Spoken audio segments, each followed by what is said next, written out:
Welcome to our video presentation on dealing with 21st century skills. My name is Dan Hoffman. What we're going to do is provide for you several videos that are going to encompass the entire concept of 21st century skills. And these are all new, so they're always going to be changing. However, we're going to get you in the ballpark. You'll notice that directly behind me is a picture. In the background, you'll notice that we have a poster of some of the new concepts dealing with 21st century.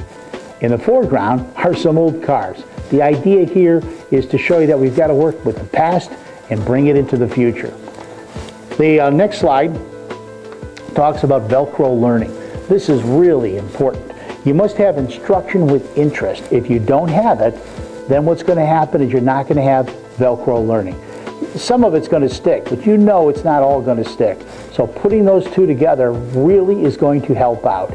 We need to have Velcro Learning, and that's what we're dealing with when we're talking about 21st century skills. It's really going to make your job as a teacher a lot easier. How do you do that? Well, you can use project-based learning. We're going to talk about that a little bit later on, but project-based learning is going to make your job as a teacher, again, a lot easier. We have a lot of teachers that are teaching obsolete excellence. They're teaching things that are not necessary, then they're teaching them the wrong way. For example, some teachers have an LCD projector, computer, all these things in their classroom, and they're still using an overhead and a transparency in their handwriting. This is hard to believe in the year 2010. You must change the way you teach. If you don't do it, the kids aren't going to learn, and you're going to make your time a lot difficult. Dealing with Web 2.0 concepts, you have Skype, free program. You can connect to the internet, and you can go to other schools on there. It's two-way communication. You can connect to other countries. You can go anywhere with Skype, it's free. How can you not want to do this in your classroom? And it covers every discipline, except of course maybe physical education. You have podcasting, video and audio podcasting. Two-way communication is very, very important. The next slide, I'm showing you the weather map. Here's what happened. Back in the 60s, they had a magnetic board, and as you can see, he would plug a picture of a cloud or the sun or snow, and this allowed people to understand what's happening. He had to change. You have to change. He went to, as you can see, 3D Doppler radar. Everything is innovative. Everything is neat and clean and up to date. If he didn't change, the people would tune into another station. Your kids have to come to your classroom, but realistically, they're probably not getting as much out of it if you're still using the old method and none of the new stuff. So you need to make changes in your classroom, the way you present information. The next slide, the reason I'm showing you this is exponential, which is a very important word. Here's how fast things are changing. You'll notice at the very top we have kilobyte. Old term, been around for a long time. Then we went to megabyte, then you have gigabyte, which most people are familiar with. Terabyte, we're just coming into terabyte.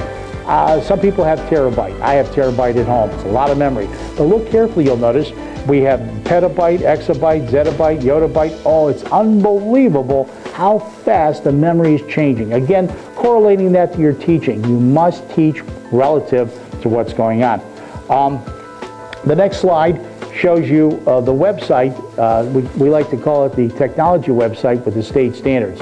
What I like to emphasize right now are three buttons. Number one, the video button.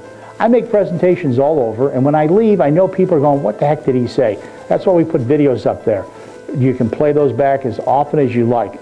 Web 2.0. If you don't understand Web 2.0 and how you can work in your classroom, we have a web page that shows you that. Plus, we also have a PDF file that you can download and read it, and it explains, I think, pretty clear how to use Web 2.0. You just got to experiment with it. Smartboard technology. This is incredible. Smart Ed software fits like a glove, if you will, with 21st century skills. You have to, if you don't know it, learn it. And we have many videos on this website to help you learn it from A to Z. Very easy to pick up, so intuitive, it's incredible. Smart Ed software follows 21st century skills extremely close. It's scary how they lucked into that.